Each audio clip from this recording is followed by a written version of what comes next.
Pope Francis and leaders of other world religions have said no to war and vowed to oppose terrorism in God's name. The declaration came at the end of a 3-day meeting held in Assisi, home of St. Francis, the patron saint of peace. Around 500 representatives of numerous faiths, including Christianity, Islam and Judaism, attended discussions on how their members could better promote peace and reconciliation.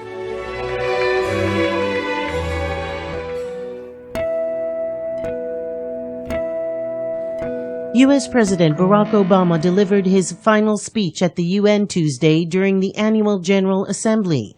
In his last appearance, Obama also addressed the Israeli-Palestinian conflict and called on Israel to end the occupation.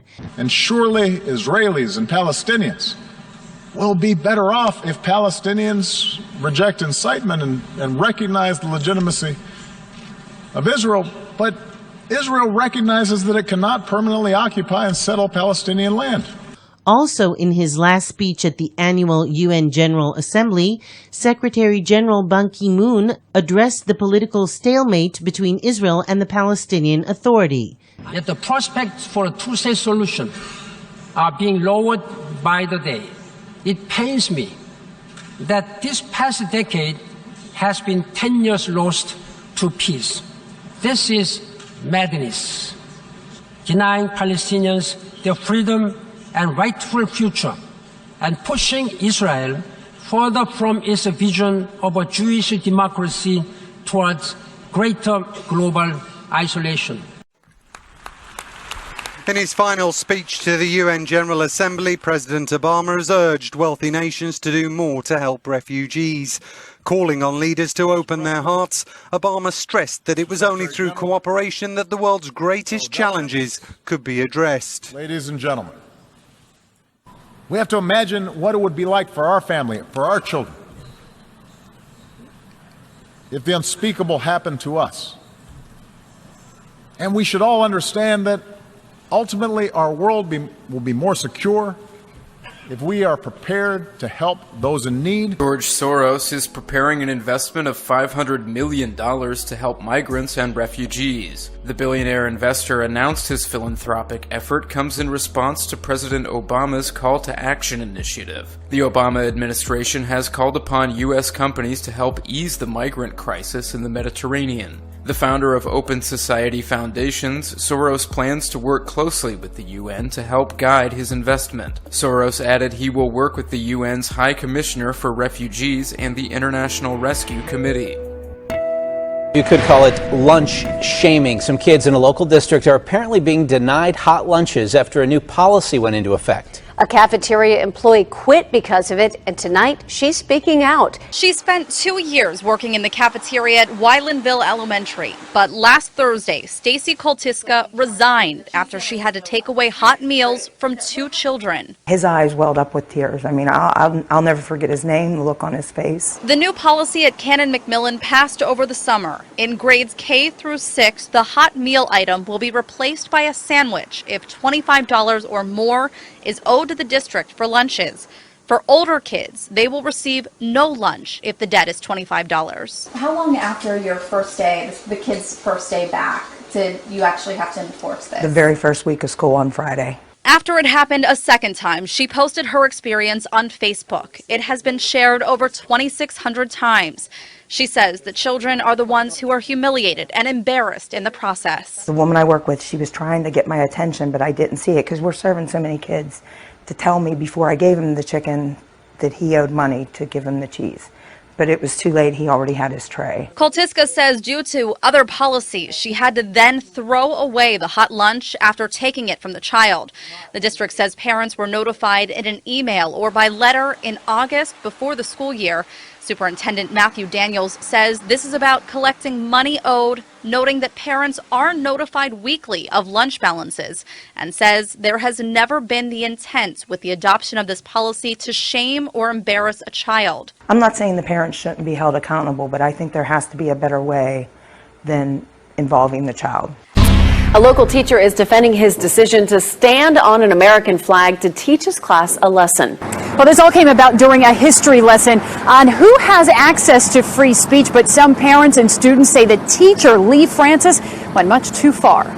The picture taken by a student shows honors history teacher Lee Francis giving a lesson on the First Amendment after holding up an American flag, asking students for a lighter or scissors. And I put the flag on the ground and I take 2 steps with my right foot and I said, "This is an example of freedom of speech." As soon as the flag hits the ground and I step on it, 2 students got up and left immediately with no word, no disruption at all. Got up and left. I assumed that something happened. One student came to where I am and took the flag from me. Francis, who has relatives in the military, says he didn't intend to offend students, but rather drive home the Supreme Court's definition of free speech, as noted in the case Texas versus Johnson. This case says speech is something other than what is spoken. I was just appalled. Melissa Ramos, who has a daughter at the school and a son stationed at Fort Bragg, was among the many parents furious over the demonstration and demanding Francis be fired. Just personally, as a military family, to have someone do that. Thank goodness that she wasn't in that class because of our personal experiences with having friends not come home. In a statement, Cumberland County School Superintendent Dr. Frank Till said, quote, "Clearly there are other ways to teach First Amendment rights without desecrating the flag, and that the incident is under investigation." I think he's right, absolutely, that there could be other ways to teach the subject. But in the same vein, the way that I taught it can't necessarily be wrong. New student housing coming to San Francisco State University. This housing is designed for African American students and culture. Cell phone video captured a racially charged encounter on SF State's campus last spring. An African American woman upset and getting physical with a white man about his dreads. You're saying that I can't have a hairstyle because of your culture? Yeah. Now campus officials are responding to demands from the Black Student Union, and they're planning on creating a new space on campus where students can safely live and talk about issues affecting African Americans. I want to be proactively responding to some of the issues that have been raised by the Black Lives Matter movement, and we want to work with our student leaders in the Black Student Union and in other students of color organizations to make sure that our living and learning community here is inclusive. SF State already has several dorm floors dedicated to common interests, one for science and tech, another for business, and another for civil and community engagement. This newest theme, though, would be specific around race and culture. They're calling it an Afro-themed dorm floor. And I definitely think it's a good thing if people want to learn more about the culture, and especially with like the Black Lives Matter movement, if that's incorporated into it, I think that's definitely a good thing. Cal State LA has already started offering housing specifically for Black students. Critics of the idea say it could lead to self-segregation. I think we need to have a united dorms and have different cultures be together and just come as a group. But university officials say the Afro-themed dorm floor would be open to anyone of any race who wants to live there. It's okay because everyone is allowed. It's not like only African Americans are okay to live in that floor. Across 5 southern states, there are more reports of gas stations running empty, spiking prices, and drivers lining up to fill up. The gasoline pipeline spill in Alabama has disrupted supplies in Alabama, Georgia, Tennessee, and the Carolinas. I am on empty. Look, see? Look. Empty yellow light. So have you been driving around looking for gas at this point? This is my 4th gas station. I drive about 500 miles a week as a wine sales rep, so gas is kind of important for my job. So I'm just filling up because I saw the truck here. Tanker trucks are bringing gas in the pipeline's place, with drivers quickly lining up when they see one reach a station. I guess I lucked out. I really did. Somebody was watching over me because I don't know. I wouldn't have been able to make it home. AAA says the average price for a gallon of gas in North Carolina went up 11 cents since last week.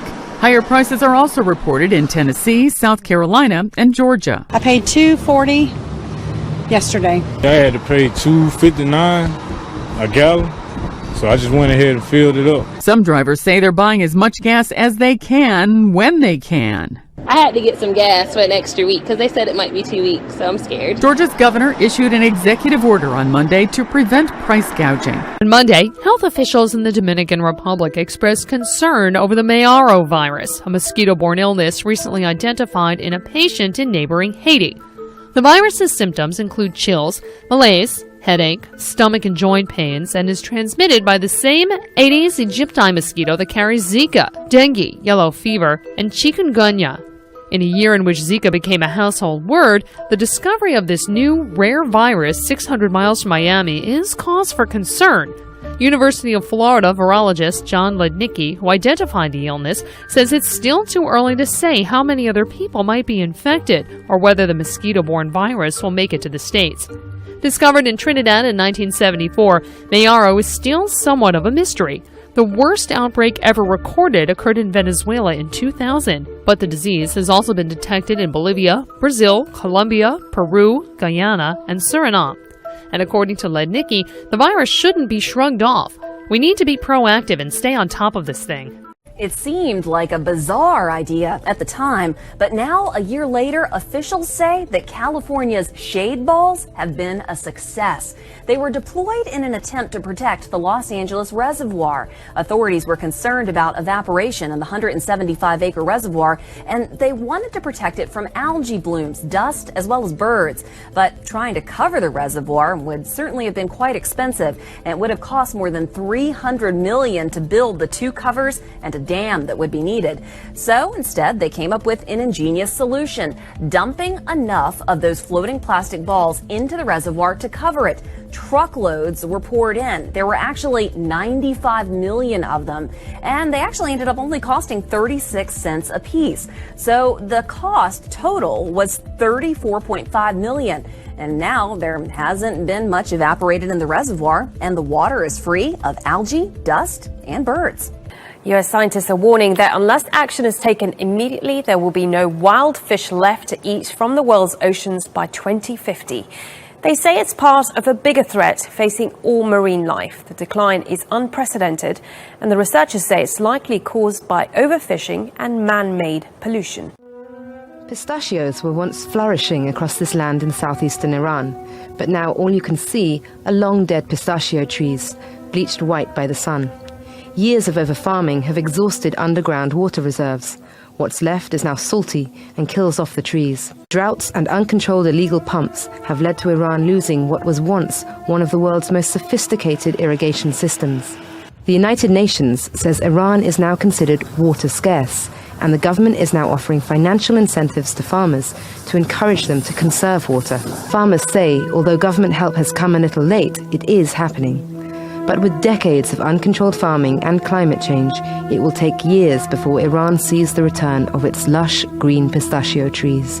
North Korea may be readying for yet another nuclear test at an unused underground tunnel at its Punggye-ri test site. Multiple sources within the South Korean government said Wednesday that a cover had been set up at the site's second and third underground tunnel. The covers were set up even before the regime's fifth nuclear test on September 9th. Military and intelligence authorities are said to be keeping a close eye on any further activity that could suggest an imminent test. The U.S.-based North Korea monitoring website 38 North says a cover at the second tunnel was not removed after this month's test, but it has been revealed for the first time that a cover was set up at the unused third tunnel. With Pyongyang claiming this week that it successfully tested a rocket engine for a geostationary satellite, South Korean and U.S. military and intelligence authorities are strengthening their monitoring of North Korea. The United States will temporarily deploy 2 B-1B bombers to South Korea on Wednesday as a show of force against North Korea's nuclear missile provocations. An informed source told Seoul-based Yonhap News Agency that the move is aimed at reaffirming Washington's commitment to providing South Korea with extended deterrence amid Pyongyang's continual threats. The source said the 2 B-1Bs from Andersen Air Force Base in Guam will land at Osan Air Base located south of Seoul. The US sent 2 B-1Bs to South Korea last week, but they only flew over the peninsula before returning to Guam. No word yet on how long the US bombers will stay in South Korea. Indian and Pakistani forces exchanged fire across their de facto border dividing the disputed Kashmir region as tensions continue to ratchet up between the two neighbors. The Indian Army has accused Pakistani soldiers of firing bullets at an Indian military position from across the border. It called the incident a violation of the 2003 ceasefire agreement. It said the violation occurred near the town of Uri. However, the Pakistani military sources have dismissed the allegation as baseless. Indian troops are also said to have killed at least 8 people trying to sneak across the border. The violence comes just 2 days after the deadly raid on an Indian Army base in Uri, which New Delhi blamed on militants from Pakistan. Nearly 20 soldiers were killed in Sunday's attack. The incident increased hostility between the two nuclear-armed rivals. All of our information indicates clearly that this was an airstrike. That means there only could have been two entities responsible, either the Syrian regime or the Russian government. In any event, we hold the Russian government responsible for airstrikes in this space. Russia says drone surveillance footage showed a militant pickup truck carrying a large caliber weapon had used the Red Crescent fleet for cover. Washington blames either Russian or Syrian warplanes. However, Moscow has questioned whether the attack was an airstrike at all. Russia says its footage suggests the Red Crescent truck caught fire as militants staged an offensive. Perfectly preserved 82-year-old time capsule left behind at a training school by the Nazis has been unearthed in Poland. Items including photographs of Adolf Hitler, 2 copies of Mein Kampf, documents from Nazi Germany, newspapers, a Nazi badge, coins, letters, and promotional items about the town were all found in excellent condition inside a black cylinder buried in a Polish town. The artifacts inside the capsule are thought to date back to around 1934. Archaeologists had to cut through various obstacles, including concrete and German mines, to reach the capsule, which they opened using a chainsaw. They apparently knew the capsule was buried beneath the school building, but had been unable to get to it until now. The building was used by the Nazis to train future leaders when the town was part of Germany, but it's now used by the Polish army. A glimpse into the future of mobile banking. This bank in South Korea uses iris scanning technology to confirm a client's identity. There's no need to type in passwords, and you can log into your account with your smartphone. We have started to offer a service that allows users to transfer money using just iris authentication, which is safer and more convenient. Smartphone users in Seoul had mixed views. I would use it only after they prove that it's safe. Fingerprint authentication is already commonly used, but I think iris authentication is more appropriate for finance transactions that require a higher level of security. But getting all banks to adopt this type of technology could still be a challenge. Iris scanning is more secure than other security mechanisms, but the finance market is extremely conservative. For such a conservative society to adopt iris recognition just because it is better will not be an easy decision. For people without smartphones, the bank has installed ATMs with built-in iris scanners. Since its launch earlier this year, the bank says around 1,000 people have registered their iris data with their ATM, and more than 10,000 have registered using their smartphones. Samsung is also currently in talks with several banks in the US about integrating its scanner into their mobile banking applications. There are also rumors that next year's Apple iPhone could include an iris scanning feature. As a result, some market analysts predict that by 2020, 1 in every 10 smartphones will be equipped with iris scanning hardware.